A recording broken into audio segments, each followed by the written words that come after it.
Reminds us how to do the random maze on pretty much basic and probably a Commodore machine. Okay. I am looking at this one because I don't really play this one. We do 10 print. It's my first video really since Commodore. So 10 print, CHR, $sign, give my no parentheses. 25 $. Parentheses, RMD, start here.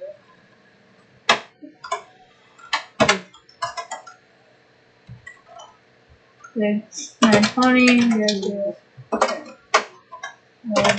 Run. Oh no.